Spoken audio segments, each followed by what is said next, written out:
In today's video, we're going to go over the 50-30-20 budgeting method, and by the end of it, you're going to understand who this method works best for and who it doesn't. Now I'm going to explain this method in a way that's a little bit different than you're probably used to. I'm going to use my friend named Fred, and he already okayed the fact that I can use him in this video. We first need to agree that there's 24 hours in a day. Do you agree? I know it's a crazy concept, but stay with me. Fred's nickname is Fun Fred because Fred is the funnest. I don't even know if that's a real word, but let's keep rolling with it. And Fred spends the hours of his day based on the 50-30-20 budgeting method. Fred's days are broken down like this. He spends 12 hours a day at work. He spends another 7 hours a day on fun things. Things like going to concerts, going to sporting events, going shopping with his bros, going to eat with his bros, going on nature hikes with his bros. I'm not a part of that little bro group he's got going on because they're kind of weird and they're bros and I ain't a bro. Ain't a word either. And then he spends another 5 hours on two things: sleep and then hanging out with this girl that he's been dating recently. Her name is Penny. Life is really good for Fred right now. He is absolutely loving it. Let's take a quick look at what Fun Fred's life would look like if we turned it into a 50-30-20 financial budget. Alright, so here is Fun Fred's financial breakdown. That's a tongue twister. So if you look at this $4,000 in income, that's pretty much the 24 hours in a day that Fred has.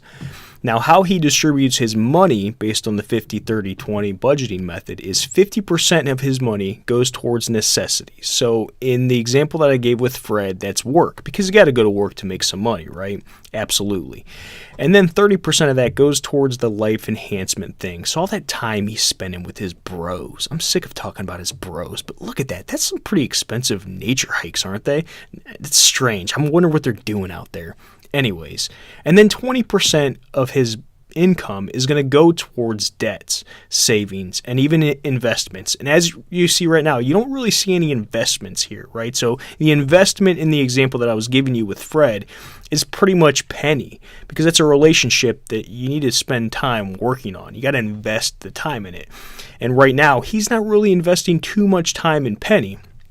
And he does have some debts down here, as you can see. So that's kind of that sleep that's starting to build up, and the time that he's not spending with Penny that he's starting to realize, hey, I kind of want to spend more time with her. Fun Fred eventually turns into Frantic Fred. He came up to me one day, all flustered. I could tell something was wrong, and he said, "Hey, bro." And I said, "Whoa, don't call me bro. I ain't one of your bro people." And he said, "I'm sorry, Jared." I said, "What's up, Fred?" He said, "I've got a problem.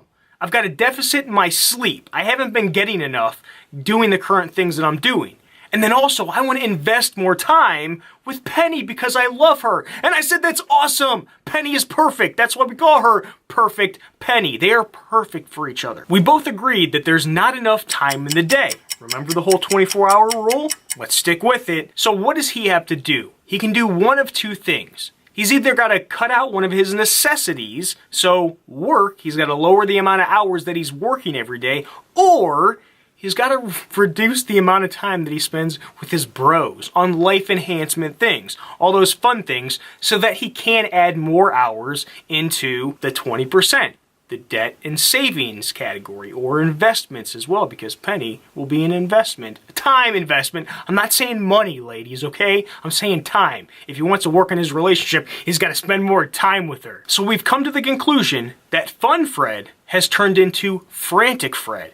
And Frantic Fred is going to have to become Frugal Fred. So let's take a look at what his life would look like based on a 50-30-20 budgeting method after what we've just talked about, the deficits and the investments that he wants to increase. Fred's got a dirty little secret. And what's that secret? Debt. Fred has accumulated some debt, aka he is sleep deprived. He's also got another dirty little secret that's not necessarily a secret, and it's definitely not dirty. Her name is Penny. Penny the investment, and we'll make her bold just because she's so special like that. I once heard a quote that went along the lines of, "For everything we gain, we lose something else." So if he wants to gain in these two areas of his life, aka reduce his debts and increase in his investments, then he's got to lose something else somewhere else within his budget. So here's his monthly budget. 100% means he's at his 24 hours a day or his $4,000 a month income. And there's everything broken down, 50, 30, 20, as we saw before. Now let's say that Fred wants to increase his investment with Penny. Per month, called $200. Oh snap. Things just got weird. We saw percentages go up and we saw things turn red. I'm getting scared. I'm starting to get real frantic just like Fred. So if we want to increase this percentage, we've got to obviously remove it somewhere else. Now it's up to you where you remove things out of your debt, but what I would recommend first is starting out with the life enhancement things. You can go ahead to the necessities if you want to, but it's up to you. So if he's going to increase his investments by $200 with Penny, he's probably going to want to remove some time with his bros, which I'm okay with actually. So let's say maybe he wants to go out to, or he wants to stay in to eat with Penny more. Well, okay, less time with the bros. Yes, thank you. And more time with Penny. But we're still not where we need to be. He doesn't want to completely remove himself from his bro time, the bro dinners. So he's got to remove it somewhere else. Let's say he wants to go to a few less sporting events, because Penny doesn't like sporting events. She likes to paint. She likes to read. She's very smart and cultured and likes books, and she likes intelligent conversations. All right, I'm knocking on his little bros too much, and I apologize. So look at that. We're back to 100%. This is awesome. Now, what if he wants to increase some of his debts? Well, just like we did with Penny, the investment, he would have to add things into this area and then remove them from these two. But as you can see, because he's got debts and savings and investments that he wants to work on, this 50-30-20 rule is kind of getting a little out of whack. It doesn't really look so much like a 50-30-20 anymore, does it? So now let's go over when it does and doesn't make sense to do the 50-30-20 budgeting method. If you've never done a budget before, this method can kind of teach you how to put some structure around your spending. You can almost think of it like a budget on training wheels. This method also works well if you are already out of debt and you want to retire at the same age as everybody else, like the average person. Because 20%, it's really not that much to be investing. You should be investing more than that if you possibly can. This is also a really good method if you are lazy and you don't like to track your expenses, because you kind of just throw random things in these buckets. You're not really paying attention to the details. So when does the 50-30-20 budgeting method not make sense? It doesn't make sense if you already have FU money, because 50-30-20 is probably how much you already make a month. Not like us poor people out here. This method also doesn't make sense if you have a variable income. So any kind of sales job or an entrepreneur where you don't know how much you are going to make from month to month. If your main source of income is commission.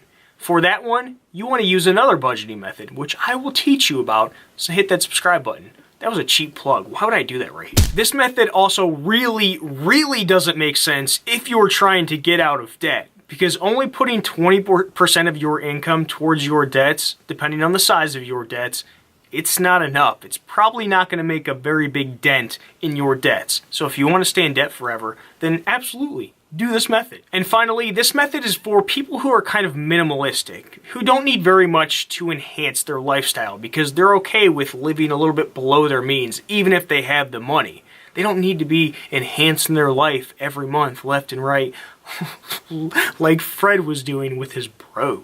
Thank you so much for taking some time out of your busy day to check out this video. I really hope you found some value in it. Make sure you hit that like, comment, and subscribe button, because I love you long time. Or I will love you long time. Alright, I'll talk to you next time. Adios.